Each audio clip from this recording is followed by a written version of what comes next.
నమస్తే SP news కి స్వాగతం. ముందుగా హెడ్లైన్స్.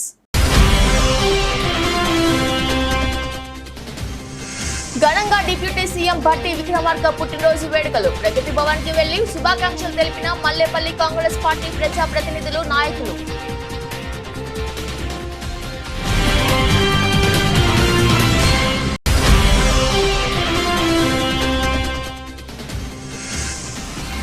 తెలంగాణలో బీఆర్ఎస్ శాఖ ముగిసిందన్న మంత్రి కోమటిరెడ్డి వెంకటరెడ్డి. బీఆర్ఎస్ పార్టీ బీజేపీలో విలీనమవుతుందని జోస్యం.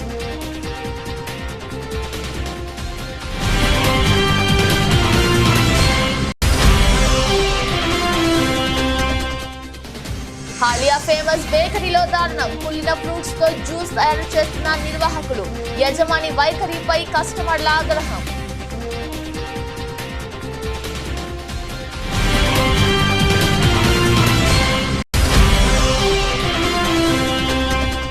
చిన్నారి సహస్ర దారుణ అత్యాచార ఘటనకు నిరసనగా కాగజ్ నగర్ పట్టణంలో కొవ్వొత్తుల ప్రదర్శన. ఫాస్ట్ ట్రాక్ కోర్టు ఏర్పాటు చేసి ఆ నిందితుడిని ఉరి తీయాలన్న సిర్పూర్ ఎమ్మెల్యే పాల్వై హరీష్ బాబు. డిప్యూటీ సీఎం భట్టి విక్రమార్కని పుట్టినరోజు సందర్భంగా ప్రగతి భవన్ కి వెళ్లి శుభాకాంక్షలు తెలపడం జరిగింది. ఈ కార్యక్రమంలో మల్లేపల్లి ఎంపీపీ రేఖా శ్రీధర్ రెడ్డి, వైస్ ఎంపీపీ కాసర్ల వెంకటేష్, మల్లేపల్లి పట్టణ కాంగ్రెస్ పార్టీ అధ్యక్షుడు ఊట్కూరి వేమనారెడ్డి, యూత్ కాంగ్రెస్ అధ్యక్షుడు మంగా నాయక్, కేశా నరేష్ తదితరులు పాల్గొనడం జరిగింది.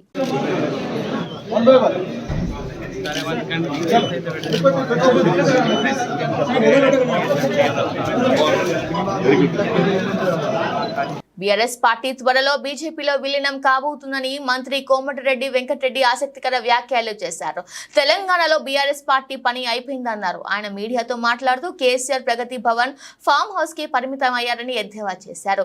తెలంగాణలో బీఆర్ఎస్ శాఖ ముగిసిందని, హరీష్ రావుకు కాంగ్రెస్ పార్టీని విమర్శించే నైతిక అర్హత లేదన్నారు. కాళేశ్వరం ప్రాజెక్టు మిషన్ భగీరథలో కోట్లాది రూపాయల అవినీతిని జరిగిందని ఆరోపించారు. కేసీఆర్ ముఖ్యమంత్రిగా ఉన్నప్పుడు విద్య గురించి పట్టించుకోలేదన్నారు.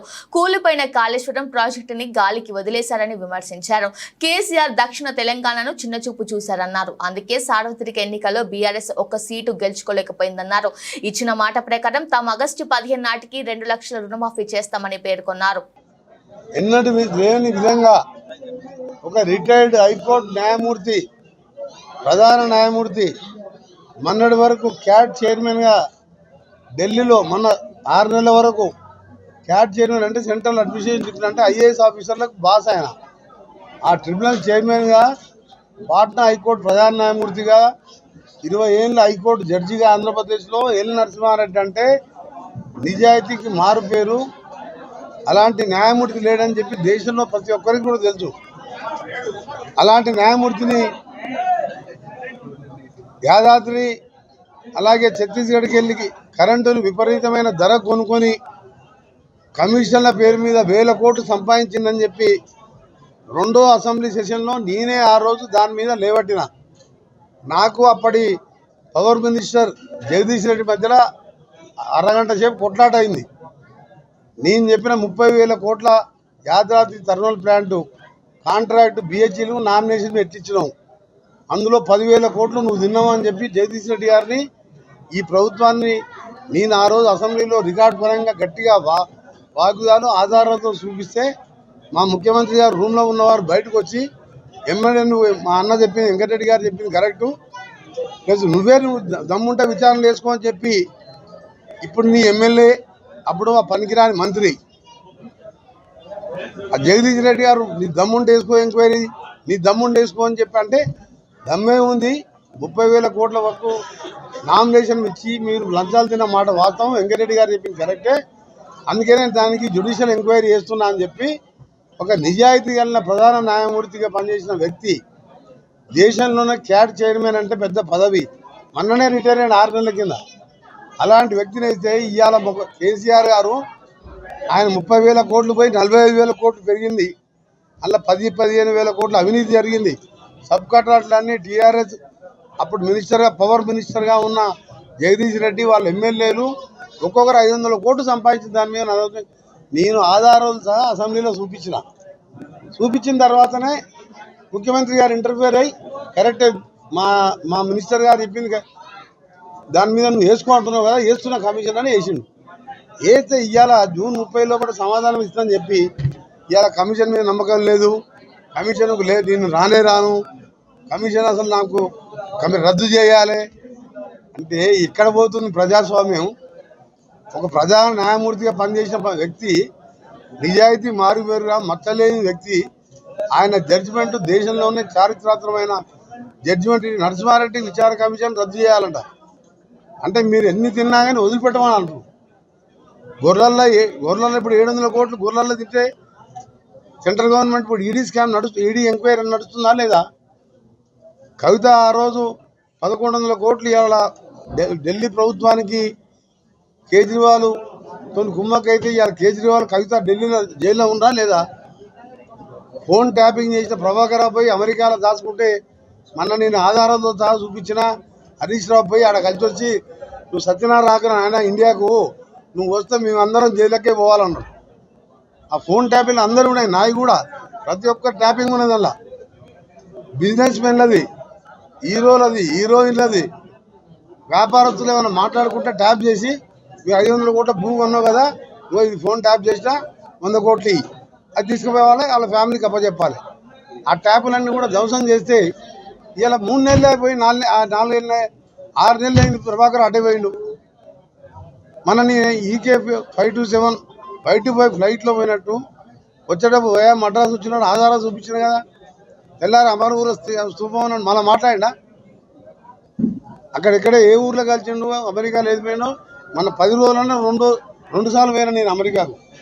అక్కడ వాళ్ళందరూ చెప్పారు మాకు కనబడ్డాడు సార్ హరీష్ రావు ఇక్కడ అని. కాకపోతే మనం వీడియోలు తీయాలి, వాళ్ళలాగా దొంగ ఫోన్లు ట్యాప్ చేయాలని అలవాటు లేదు కదా మనకు. దీన్ని బయట పెట్టాలంటే అప్పుడు అక్కడ అమెరికాలో కూడా వీడియో చూపిస్తుంటుంది.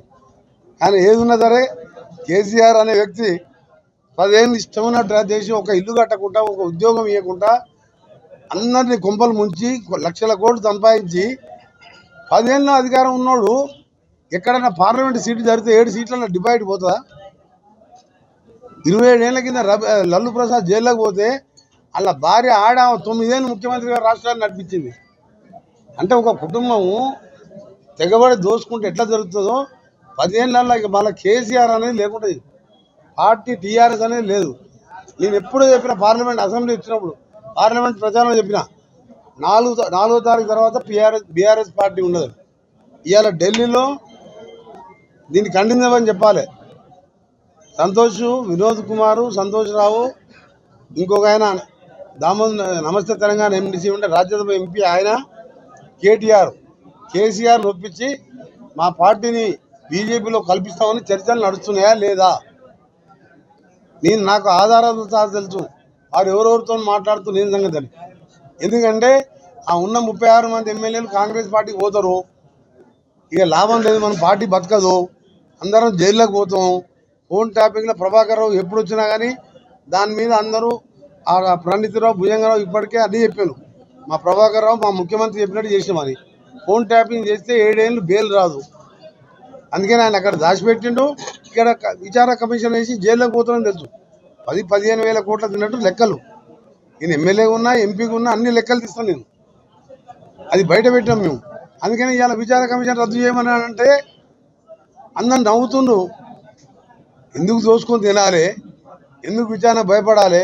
నేను 30 ఏళ్ళు ఎమ్మెల్యేగా ఉన్నా, 25 సంవత్సరాలు ఎమ్మెల్యేగా, 2 సార్లు మినిస్టర్గా, ఎంపీగా ఉన్నా. నేను చెప్తున్నాను, నువ్వు సిట్టింగ్ జడ్జితో ఎంక్వైరీ నా మీద, నేను దేనికి భయపడా. నేను 7 సార్లు నామినేషన్ ఇస్తే 7 సార్లు గదే అఫిడవిట్, 7 సార్లు నేను నల్గొండలో ఉండే 30 ఏళ్ళ కింద తీసుకున్న కిరాయింటనే ఉంటా. మళ్ళీ అబ్సిగూడలో జాయిన్ చేయించి నేను నా భార్య చూసుకుంటున్నాను. నాకు ఆ ఊరు ఆయన కాంగ్రెస్ అని తెలియదు, నేను ఏ పార్టీ అని అడగలే. ఖాళీ టీవీలో చూసినా ఢిల్లీలో ఉన్నా. ఎప్పుడైనా ఉన్న జగదీష్ రెడ్డి ఇక్కడ ఉన్న ఎమ్మెల్యే ఎవడన్నా ఒక్కదవరికైనా సాయం చేసిందా? ఎంతసేపు దోసుకోవాలి, ఇసుక అమ్ముకోవాలి, అది అమ్ముకోవాలి, మంది మీద కేసులు పెట్టాలి, ఇదే పని కదా. అందుకనే దేవుడు ఈ విధంగా చూసుకుంటేనే అంత మోసాలు చేసింది. కానీ దేవుడు ఇవాళ ఒక ఆమె పోయి జైల్లో ఉన్నాడు, ఒకడు పోయి అమెరికాలో దాచుకున్నాడు, వాడు వస్తే వీళ్ళందరూ జైల్లోకి పోతారు. యాదాద్రి ప్లాంట్ బయటపడితే కేసీఆర్ కూడా పోతాడు. అందుకనే కమిషన్ వద్దంటుండు. కేసీఆర్ నువ్వు వద్దన్నా ఆగదు. నువ్వు బీజేపీలో కలిసినా ఆ ఎల్క నరసింహారెడ్డి కమిషన్ నేను వదిలిపెట్టదు. ఆధారాలతో సహా ఉన్నది. 12,500 కోట్లు చిల్లర డ్రా చేసుకున్నాం అన్న. మన మన మన ఈ నాగారం మనిషి కూడా 2-3 వేల కోట్లు తిన్నాడు. ఆ ఇల్లు చూసినావు ఎట్లుందో?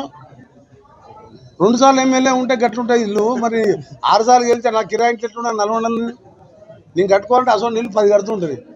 హైదరాబాద్లో ఇల్లు ఉన్నది కదా, జేబులో ఏమైనా పైసలు ఉంటే పేదోళ్ళు కనబడితే ఇవ్వాలి, వాళ్ళని చదువుకోవాలి, చదివిపియాలని దాని దరిద్రం చేసిండు, తుంగతుత్తు నాశనం చేసిండు. 4 ఏళ్లలో నేను పట్టుబట్టి ముఖ్యమంత్రి గారితో తుంగతుర్తి కాన్స్టిట్యున్సీని ప్రతి గ్రామానికి రోడే కాదు మిషన్ భగీరథ నీళ్ళు కూడా కరెక్ట్ వస్తలేవు. నూతనకాని మండలంలో శుద్ధ నీళ్ళు వస్తాయి ఊళ్ళల్లో. మిషన్ భగీరథ నీళ్ళు నల్లా కానీ ఎక్కడ వస్తలేదు. మొన్న రివ్యూ చేసిన కలెక్టర్ గారు, అక్కడ చీఫ్ సెక్రటరీ గారు చెప్పిన నూతనకాని మండలానికి గోదావరి నీళ్ళు కూడా రెగ్యులర్గా వస్తట్టు చేసే బాధ్యత నాది. ఏదైతే కమిషన్ వద్దని చెప్పిండో కేసీఆర్ దోచుకున్నట్టు నిరూపించినాయి. కమిషన్ వద్దంటే ఒప్పుకున్నట్టుగా తిన్నట్టుగా అన్ని 10,000 కోట్లు తిన్నాక మేము వదిలిపెడతామా? 700 కోట్లకే ఈడీ కేసు పోయింది, 1,100 కోట్లకే కవిత 4 నెలలకెళ్ళి జైల్లో ఉన్నది. ఎక్కడ తింటారా ఆయన? అర్థమైతలేదు మాకు. జూన్ మొదటి వారంలో కురిసిన వర్షాలతో రైతులు పత్తి గింజలు విత్తనాలు వేశారు. కానీ గత 9 రోజులుగా ఎండలు వేసవిని తలపిస్తున్నాయి. దాంతో తడి అందక గింజలు అరొక్కరుగా మొలకెత్తాయి. అవి కూడా ఎండకు ఎండిపోతున్నాయి. కనీసం ఓ మోస్తారు వర్షమైనా కురవకపోవడంతో మిగిలిన గింజలు గుళ్ళు బారే ప్రమాదం ఉందని తన పంట చేనును కాపాడుకునే వినూత్నమైన ఆలోచనతో జయశంకర్ భూపాలపల్లి జిల్లా కాటారం మండలం చింతకాని గ్రామంలో మందల లక్ష్మారెడ్డి, జగ్గయ్యపల్లి గ్రామంలోని సుబ్బారెడ్డి అనే రైతులు వేరువేరుగా తాము వేసుకున్న 3 ఎకరాల పత్తి గింజలు వేయగా ఎండల తీవ్రతకు చాలా వరకు మొలకెత్తలేదు. దీంతో ట్రాక్టర్ కు అమర్చిన డ్రిపింగ్ స్పేర్ పాట్ సహాయంతో 1000 లీటర్ల ట్యాంకులో నీళ్లు పోసి నీటిని సాళ్ల వెంట పడుతున్నారు. ఇదే పరిస్థితి కొనసాగితే తాము తీవ్రంగా నష్టపోతామని రైతులు వాపోతున్నారు.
నేరేడుచెర్ల మండలం కల్లూరు గ్రామం పరిధిలో గల వ్యవసాయ పొలం దగ్గర విద్యుత్ పనులు చేస్తుండగా ప్రమాదవశాత్తు విద్యుత్ ప్రమాదం జరిగింది. ఈ ప్రమాదంలో మండవ నాగేశ్వరరావు అక్కడికక్కడే మృతి చెందారు. గరిడేపల్లి మండలం తాళ్ల మల్లాపురం గ్రామానికి చెందిన నాగేశ్వరరావు నేరేడుచెర్ల మండలం ముకుందాపురం సబ్ స్టేషన్ లో విద్యుత్ ఆపరేటర్ గా విధులు నిర్వహిస్తూ నేరేడుచెర్ల పట్టణంలో నివసిస్తున్నారు. నమస్తే, ఎస్పీ న్యూస్ కి స్వాగతం. నల్గొండ హాలియా ఫేమస్ బేకరీలో దారుణం వెలుగులోకి వచ్చింది. కుళ్ళిన ఫ్రూట్స్ తో నిర్వాహకులు జ్యూస్ తయారు చేస్తున్నారు. కల్తీ జ్యూస్ తాగి పలువురికి అస్వస్థతకు గురయ్యారు.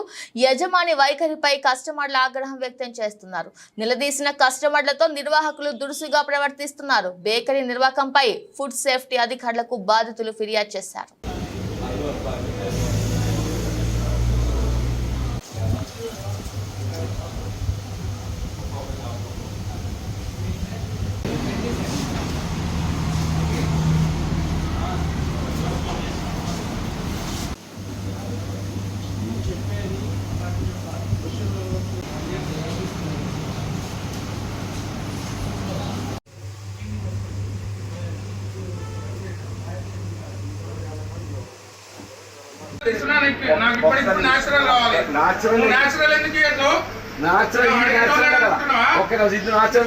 ఇవి పట్టిన న్యాచురల్ కదా కెమికల్ అవి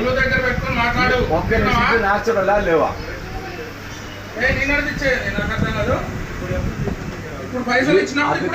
మనదంతా కట్ చేసి తమ్ముడు మీరు అర్థం చూసుకో మీరు ఒకటి ఇవి కాదా ఇది అంటే తొందరగా ఇవ్వాలండి ఎప్పుడు సార్ మీరు ఒకటే కాదు అది తీయాలా ఒక 10-20 నిమిషం పడుతుంది అందుకోసం కట్ చేసి ఫ్రిడ్జ్లు పడుతుంది. పెద్దపల్లి జిల్లా సుల్తానాబాద్ మండలం కాట్నాపల్లి గ్రామంలో గల ఓ రైస్ మిల్లులో దహేగా మండలానికి చెందిన చిన్నారి సహస్ర దారుణ అత్యాచార ఘటనకు గుర్తైన విషయం తెలిసింది. దీనికి అనుగుణంగా కొమరం భీం ఆసిఫాబాద్ జిల్లా కాగజ్ నగర్ పట్టణంలోని రాజీవ్ గాంధీ చౌరస్తాలో దహేగా మండలానికి చెందిన చిన్నారి సహస్ర దారుణ అత్యాచార సంఘటనకు నిరసనగా కొవ్వొత్తుల ప్రదర్శనను నిర్వహించడం జరిగింది. ఈ సందర్భంగా సిరిపూర్ శాసనసభ్యులు డాక్టర్ పాల్వై హరీష్ బాబు మాట్లాడుతూ సమాజంలో ఇటువంటి మానవ మృగాలకు తావు లేకుండా చేయాల్సిన అవసరం ఎంతైనా ఉందన్నారు. ఫాస్ట్ ట్రాక్ కోర్టు ఏర్పాటు చేసిన ఆ నిందితుడిని ఉరి తీయాల్సిన అవసరం ఉందని తెలియజేశారు. అలాగే ప్రభుత్వం సహస్ర కుటుంబ సభ్యులను అన్ని విధాలుగా ఆదుకోవాలని అన్నారు. సుల్తానాబాద్లో ఒక రైస్ మిల్లులో నిన్న జరిగిన దారుణ ఘటన సభ్య సమాజాన్ని తలదించుకునేలా చేసింది. దహేగా మండల కేంద్రానికి చెందిన కూలీ దంపతులు వారి బిడ్డ సహస్ర చిన్నారి 6 సంవత్సరాల పాపను అపహరించిన దుండగుడు అత్యాచారం చేసి చంపడం జరిగింది. వెంటనే మేము డిమాండ్ చేసేది ఏంటంటే ప్రభుత్వం వారి కుటుంబాన్ని ఆదుకోవాలి. అట్లనే నిందితుని కఠినాతి కఠినంగా శిక్షించడానికి ఫాస్ట్ ట్రాక్ కోర్టు ఏర్పాటు చేసి ఆయన గురి శిక్ష పడే విధంగా చేయాలని డిమాండ్ చేస్తున్నాం. దాంతోనైనా ఇటువంటి దారుణమైన ఘటనలు పునరావృతం కాకుండా చూడవచ్చని మేము అనుకుంటున్నాము. కాబట్టి ప్రభుత్వం చొరవ తీసుకోవాలి, పోలీసు అధికారులు చొరవ తీసుకోవాలి. సమాజంలో ఇటువంటి పొరపాట్లకి ఇటువంటి విపరీతమైన చర్యలు పాల్పడే వారికి స్థానం ఉండవద్దు అనే విషయం గుర్తించాలి. కోర్టులు కూడా ఈ స్పెషల్గా ఈ విషయాన్ని గుర్తించి కఠినమైన శిక్ష విధించాలని డిమాండ్ చేస్తున్నాం. ముస్లింలు హిందూ యువకులపై చేసిన దాడికి పోలీసుల వైఫల్యానికి నిరసనగా మెదక్ పట్టణ సంపూర్ణ బంద్ కు బీజేవైఎం విశ్వ హిందూ పరిషత్ బజరంగ దళ్ పిలుపునిస్తున్నట్లు బీజేపీ జిల్లా అధ్యక్షుడు గడ్డం శ్రీనివాస్ తెలిపారు. ఆయన మాట్లాడుతూ వ్యాపార వాణిజ్య సంస్థలు ప్రజలు సహకరించాలని కోరారు. పట్టణ నాయకులు తదితరులు పాల్గొన్నారు.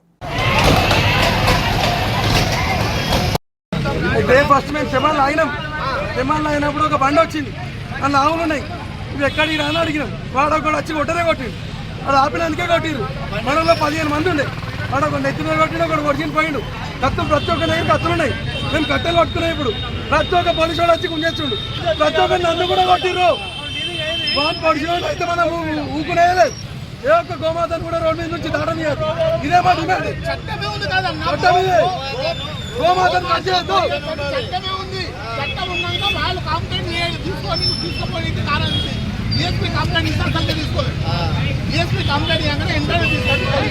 ఎస్ఐ కూడా వచ్చి కొడుతున్నావు.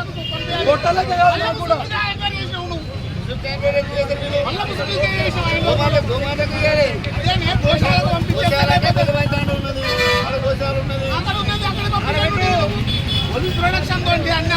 విద్యుత్ కొనుగోళ్ల అంశంపై జస్టిస్ నరసింహారెడ్డి కమిషన్ కు మాజీ సీఎం కేసీఆర్ లేఖ రాయడం తెలిసిందే. తమపై కక్ష సాధింపు చర్యల్లో భాగంగానే ఈ కమిషన్ వేశారని, తనపై కమిషన్ చైర్మన్ ఇష్టం వచ్చినట్టు నోరు పారేస్తున్నారని కేసీఆర్ ఆరోపించారు.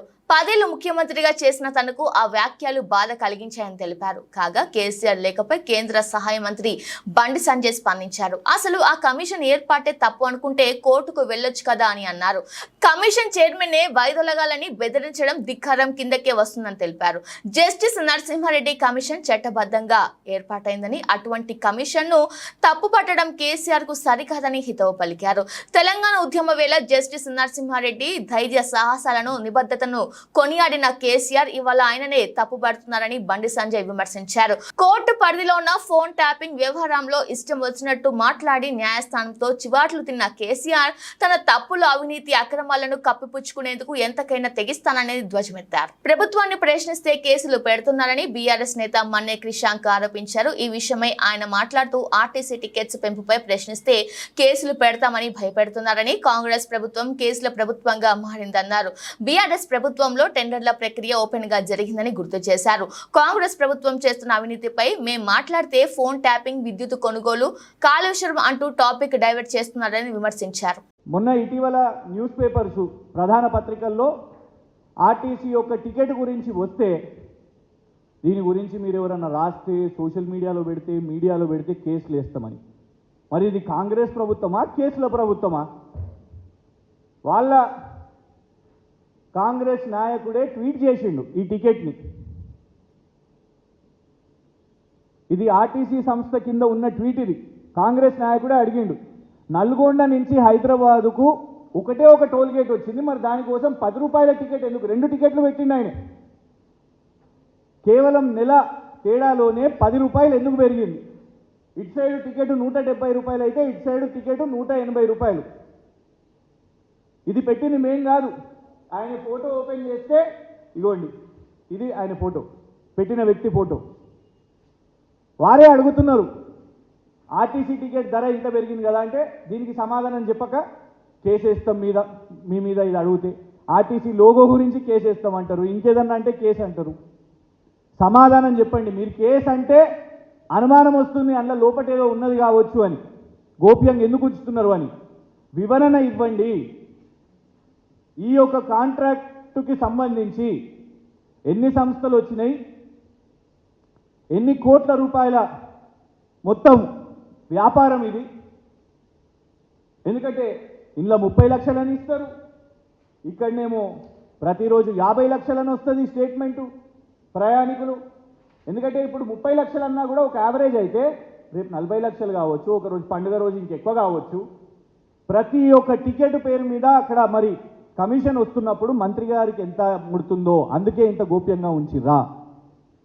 గతంలో కేసీఆర్ గారి ప్రభుత్వంలో అందుకే కదా టీఎస్ ఐపాస్ అయినా, టీఎస్ బీపాస్ అయినా, ఈ ప్రొక్యూర్మెంట్ అయినా, టీఎస్ అయినా కూడా నేరుగా ఎలాంటి హ్యూమన్ ఇంటర్ఫేస్ లేకుండా టెండర్ల ప్రక్రియలు జరిగినాయి, ఓపెన్గా జరిగినాయి. అలాంటిది మరి వాళ్ళు ఎందుకు దీన్ని గోప్యంగా ఉంచుతున్నారు? పొన్నం ప్రభాకర్ గారు సమాధానం చెప్పాల్సిన అవసరం ఉంది. సోమ్ డిస్టిలరీస్ని అట్లనే గోప్యంగా ఉంచారు. ఇప్పుడు రేపు మళ్ళీ పొన్నం ప్రభాకర్ గారు కూడా జూపల్లి కృష్ణారావు గారు లాగా వచ్చి చెప్తారు కావచ్చు, మాకు తెలియకుండా జరిగింది, మంత్రికి తెలియకుండా జరిగింది అని. ఇంత ప్రెస్టీజియస్ కాంట్రాక్ట్ రాష్ట్రంలో మనం ఒక టికెటింగ్ సిస్టమ్, కొత్త డిజిటల్ సిస్టమ్ తెస్తున్నాం. ఆ సిస్టమ్ నిజంగా కూడా మంచి సిస్టమ్ అది. దాన్ని గతంలో కేటీఆర్ గారు మంత్రిగా ఉన్నప్పుడు దాని మీద సమావేశాలు జరిపి అవన్నీ కూడా జరగాలి, ఇది రావాలి అని పైలట్ ప్రాజెక్ట్ కూడా చేసినాం. కానీ దాన్ని రద్దు చేసి అమెండ్మెంట్స్ 14 అమెండ్మెంట్స్ తెచ్చి అవన్నీ మార్పులు చేసి ఇవాళ మరి వాళ్లకు నచ్చిన కంపెనీలకు, మహారాష్ట్రకు చెందిన నచ్చిన కంపెనీలకు కట్టబెట్టాలని దీని వెనుక ఒత్తిడి ఏంది, ఎవరికి లాభం అవుతుందో దీని మీద వివరణ కావాలి. ఈ మొత్తం కాంట్రాక్టుకు సంబంధించి ఎన్ని లావాదేవీలు జరిగినాయి, అసలు ఈ కాంట్రాక్ట్ డీటెయిల్స్ ఏంది, ఎన్ని కంపెనీలు పోటీ పడ్డాయి, దానికి మొత్తం కూడా స్పందన చెప్పాల్సిన అవసరం మరి మంత్రిగా పొన్నం ప్రభాకర్ గారిది.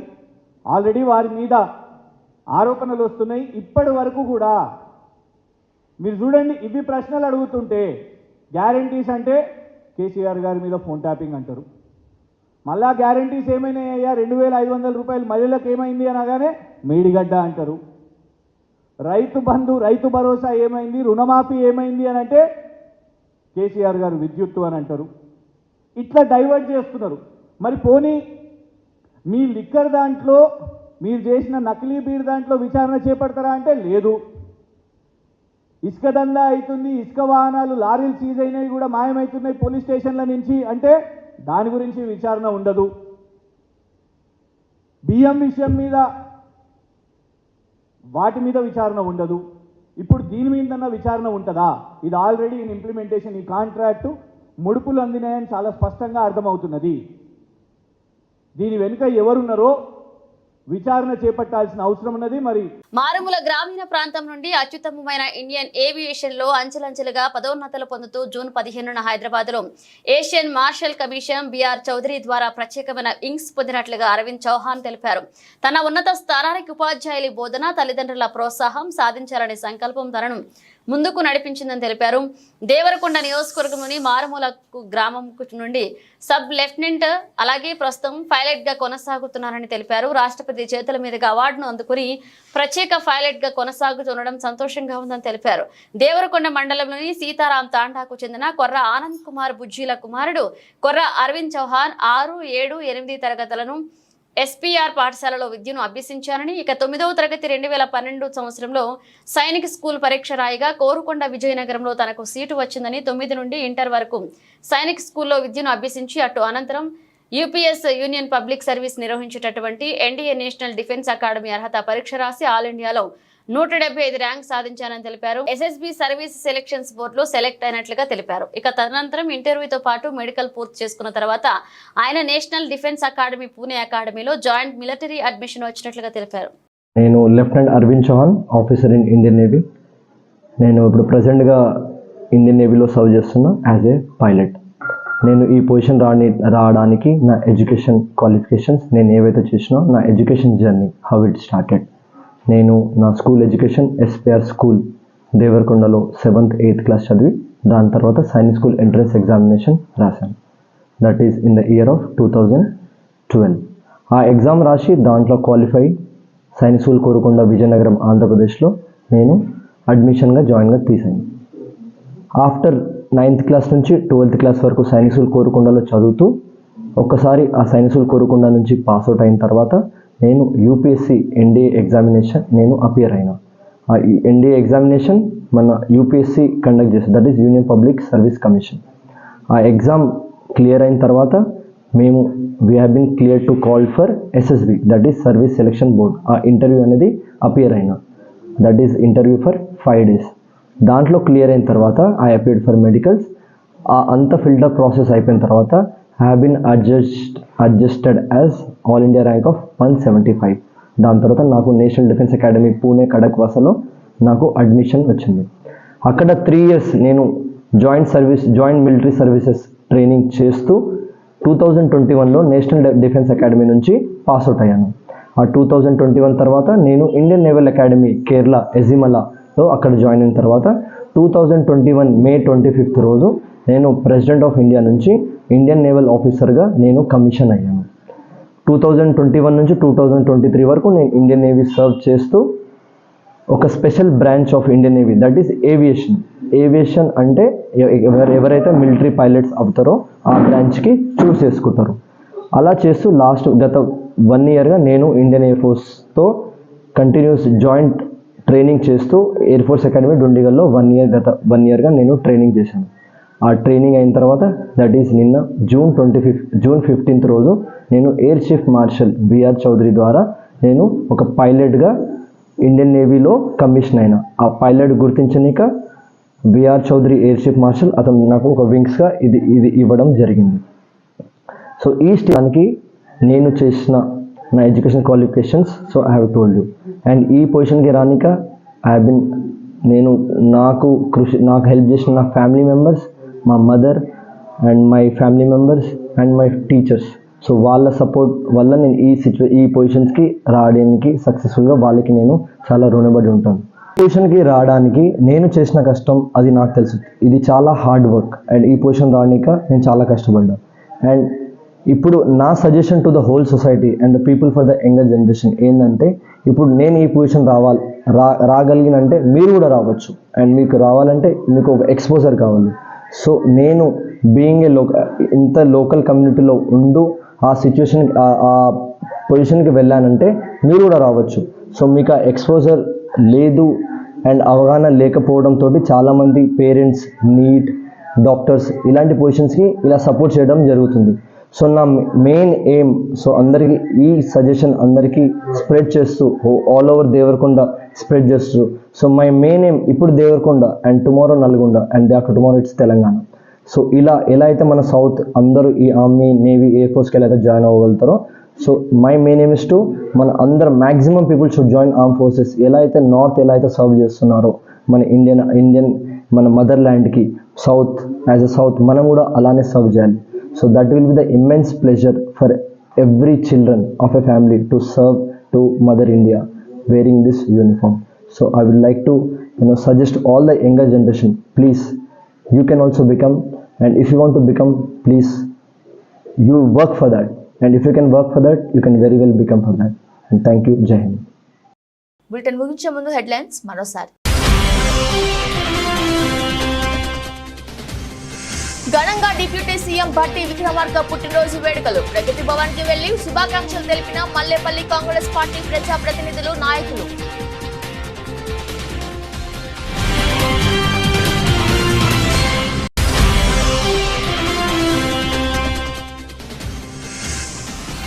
తెలంగాణలో బీఆర్ఎస్ శకం ముగిసిందన్న మంత్రి కోమటిరెడ్డి వెంకటరెడ్డి. బీఆర్ఎస్ పార్టీ బీజేపీలో విలీనమవుతుందని జోస్యం.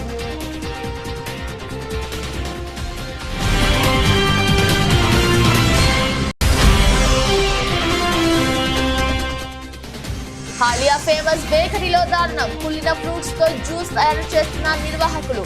యజమాని వైఖరిపై కస్టమర్ల ఆగ్రహం.